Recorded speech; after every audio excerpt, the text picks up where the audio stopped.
Check, please. Hey guys, welcome back. Sony may be in trouble. We know that Microsoft bought Activision Blizzard, and we had prefaced on our show a few days ago that what if they start taking control of some of these games? Sure enough, it's happening, and people are freaking out. We will go over Sony, their outlook by losing Activision Blizzard and some of those games. We'll get Paul and Mo's take on investing in this. We'll show you the financials. We'll show you how to trade it with Mo, all and more. I give you Paul Gabriel. Thank you, Seth. Guys, follow us on Instagram, our new Instagram account, Everything Money Investing, and then follow Seth, Mo, and I personally. It's all great content. You can't miss. You can't lose. You're guaranteed to become a multimillionaire if you follow us. Caveat, you're not guaranteed. You can't do that. So, Sony. So, Microsoft just put this deal in to buy Activision.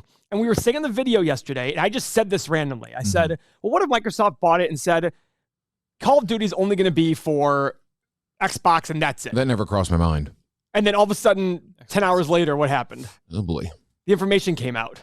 I mean, what if I'm on Twitch and I have 1 million subscribers and I'm on a certain box and I don't even know how the video gamers do it. Are they freaking? Are people freaking? I'm sure people. Well, all they're going to do is change to Xbox. They're going to buy a different system. Oh, I don't know. Is it that easy? Well, yeah, of course. If I'm on Twitch and I'm making a ton of money, you think I'm going to go, well, you're going to have to, F right? you. I'm not going to switch. Like, yeah, I'm going to be like, okay, cool. I don't care if it's on the freaking Atari 2600. You know what I mean? I'm going to freaking play Call of Duty. For those of you who don't know, I know the commercial from the Atari 2600.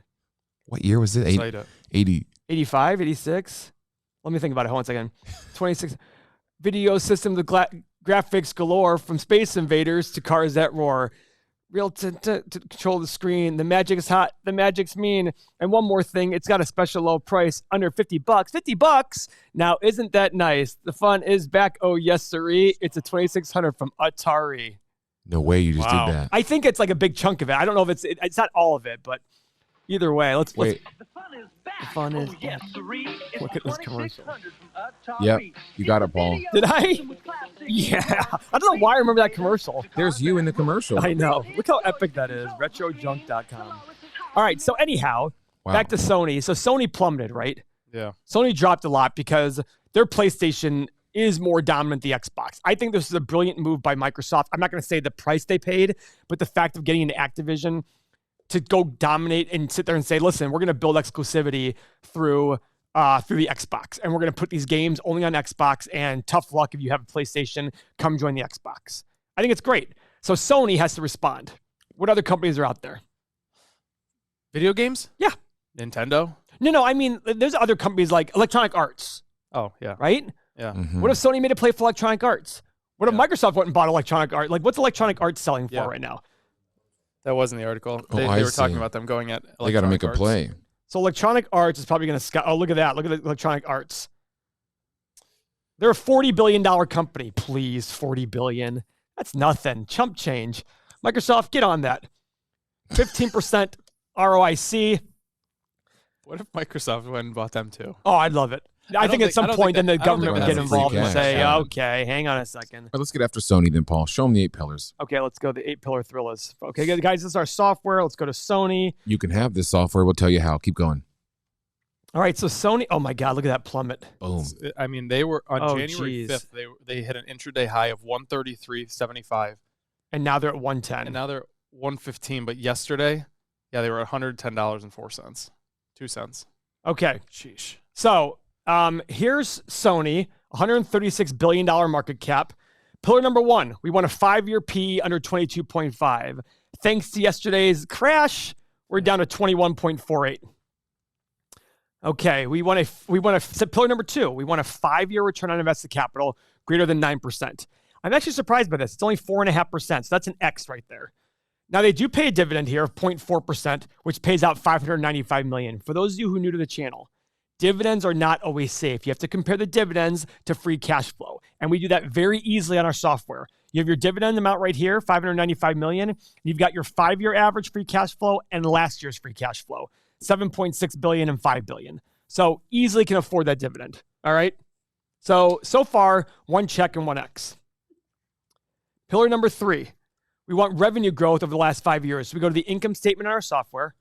5 years ago, they did 71.15. Last year, 83 billion, check mark. But Seth, look at this. Tell me, babe. Look at the big jump from the previous year. Oh, wow. Look at that. So I have to think this is COVID related. a 20, almost a 15%, 16%, 17% increase in revenue. All right, pillar number 4, we want net income growth over the last 5 years. 5 years ago, they did 2.27. Last year, 7.91. Check mark. So even though they had a big $12 billion jump in revenue, they actually made less money than the year before.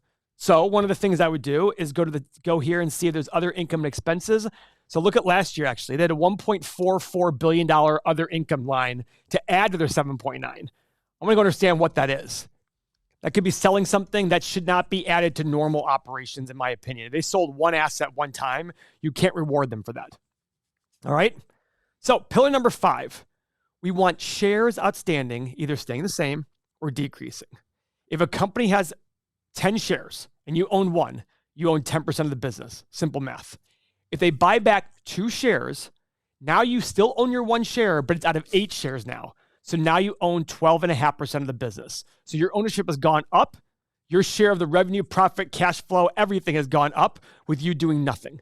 It's a way for a company to reward its shareholders.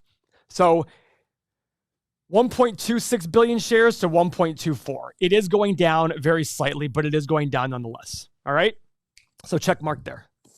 Pillar number 5. Seth, explain debt for people out there. I'll go to pillar number 6, Stephen. This is total long-term liabilities divided Thank by you. free cash flow. So we want to see if there is some sort of regression, recession. Can they survive? We want to choose good companies that don't have a ton of debt. And Paul will tell you how to see that. Go ahead, baby. Yeah, so remember, debt for a company is like debt for a person.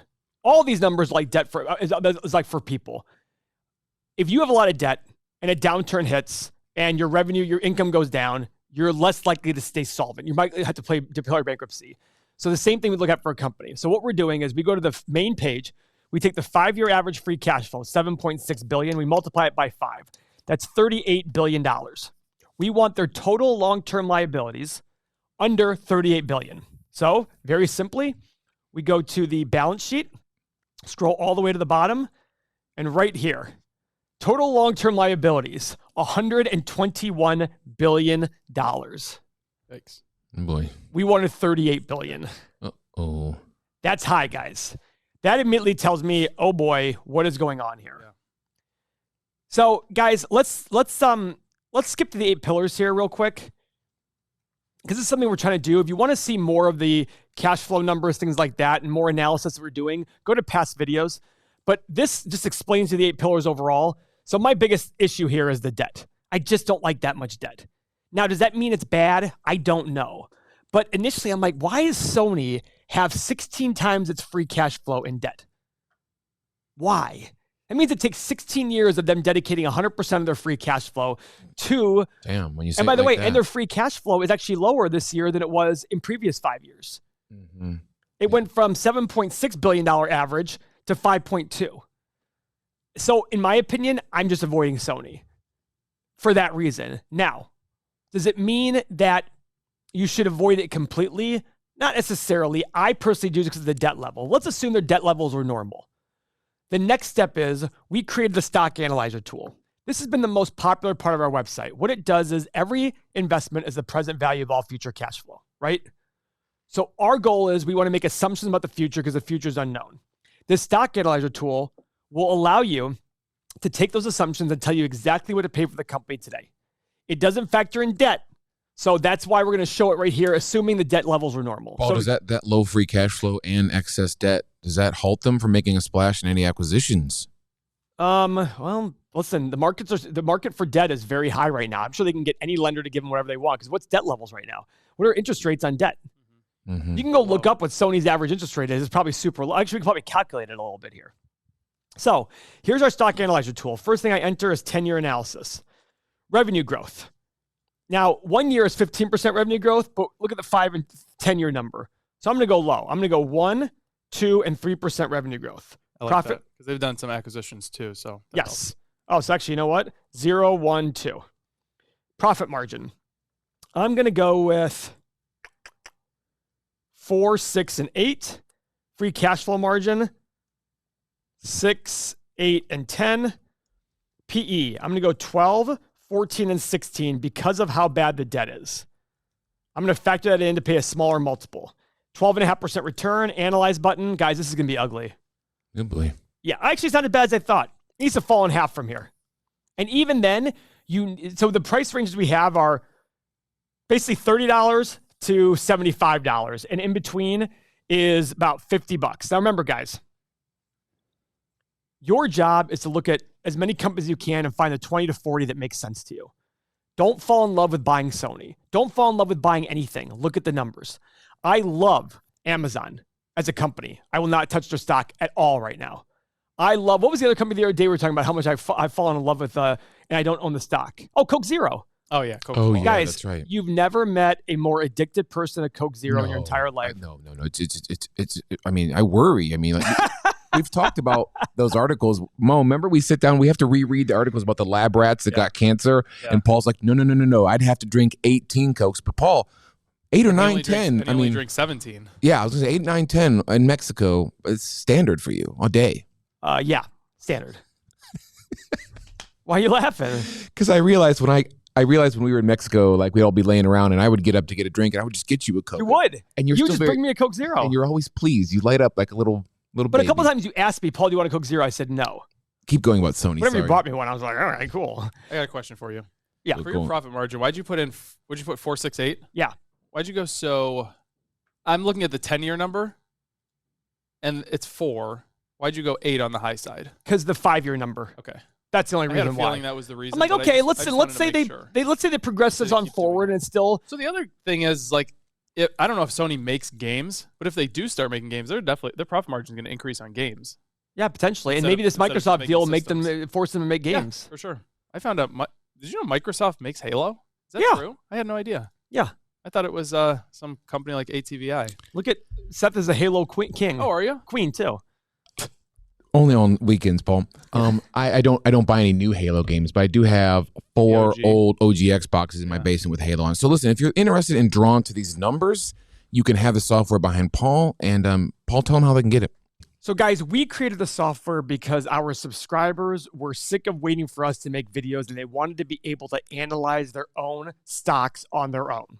So we created the software. We put it all on your mobile phone. So everything you saw in the video is available on your mobile phone in full. You get 30 years of financial data. You get access to Seth, Mo, and I.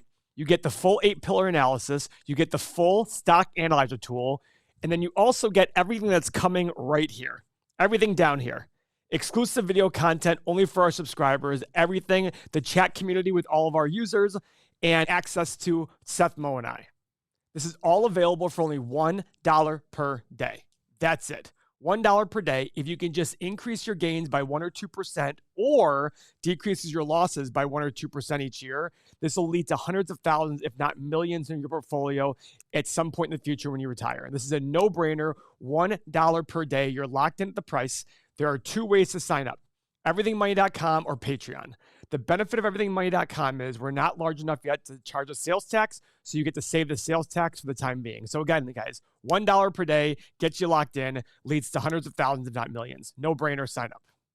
And if you're looking to trade Sony amongst this chaos, there is money to be made, and Mo can show you how. Go ahead, Mosif, tell us, baby. So when you look at this chart, this is the long-term chart, and you could see the abuse that they've taken lately. So still we have this big drop, big gap down, a gap up today. So let's see what happens with this. Let's let this thing turn down and actually get into the sweet spot. Let the days of kind of the news and the chaos settle down and then go for it. But it's also interesting to see here.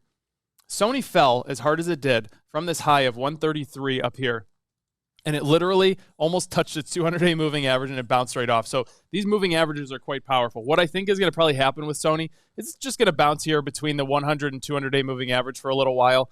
In the meantime, I would rather come over here on a swing trading chart. Try to short it if you can. If it pops into the sweet spot, go long on it. There's different ways that you can play this, but I think for the news that's happening around Sony and Microsoft and everything right now, it's better to go and swing trade this thing. And if you want to day trade it, these are opportunities. So we always talk about news-driven stocks.